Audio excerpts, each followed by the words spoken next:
जंगल की नर्म सुबह की किरणें हरियाली पर गिर रही थीं। दूर चिड़ियाओं चहचहा रही थीं। मोर अपने पंख फैलाए उगते सूरज की सुनहरी रोशनी में नाच रहा था। उसका नीला हरा गला और चमकदार पंख पूरे वन का आकर्षण थे। जब भी वह अपने सुंदर पंखों को फैलाता, जंगल के अन्य प्राणी धन्य हो जाते। इसी घने जंगल की हरी झाड़ियों के पीछे ध्यान से देखो तो एक सियार खड़ा था। चालाक और तेज नजरें, हल्की भूरी खाल और हमेशा अपने दिमाग में कोई न कोई चाल चलता रहता था। उसकी आंखों में एक शरारती चमक थी और मन में एक जलन। ये मोर सबका प्रिय क्यों है?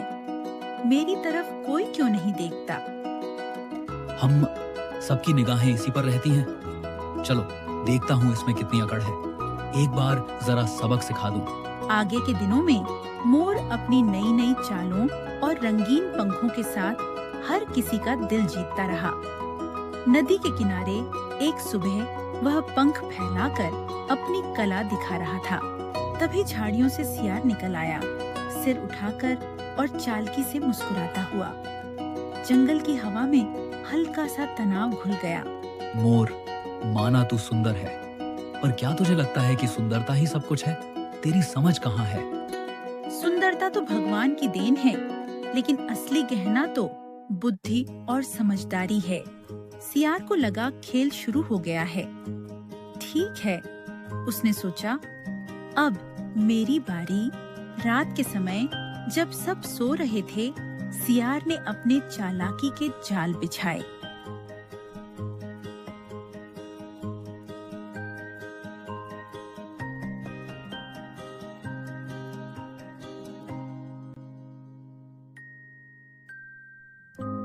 खुद वह पास की घास में छुप गया। मन ही मन हंसता रहा। अब देखता हूँ ऐश्वर्य का मोर कैसे फंसता है। सुबह जब मोर टहलता टहलता उस रास्ते पर पहुँचा, तो उसे गड्ढे के पास ताजे फल दिखे, पर मोर कोई आम पक्षी नहीं था। उसने जमीन को गौर से देखा, पत्तों के नीचे की हलचल भांप ली। उसके मन में आया, यह कुछ गलत है। उसने पास से एक पतली टहनी उठाई और खुराफात की तरह पत्तों को धीरे धीरे हटाया। टहनी डालते ही गड्ढे में सब गिर पड़ा। मोर ने मुस्कुराकर सोचा, जो दूसरों के लिए गड्ढा खुदता है, कई बार वही उसमें गिर जाता है। इस सब को छुपकर देख रहा सियार अचानक चौंक गया।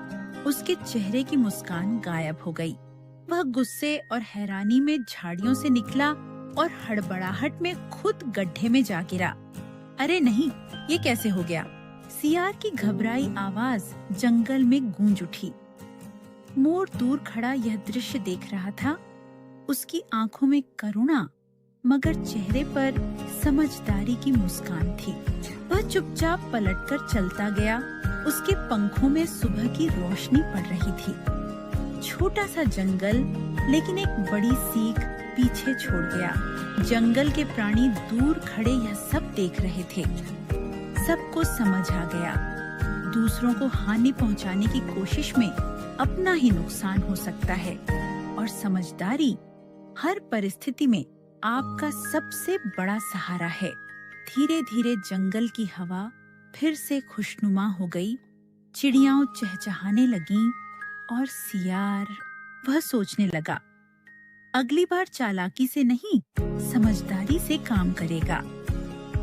चालाकी से नहीं, समझदारी से जीतो। Wisdom is greater than cunning. और ऐसी कहानियों के लिए छोटी सी दुनिया को जरूर देखें। यूं ही रंग बिरंगी दुनिया में हर सुबह हमें एक नई सीख दे जाती है। जहां चालाकी कितनी भी तेज हो, सच्ची जीत हमेशा समझदारी की होती है।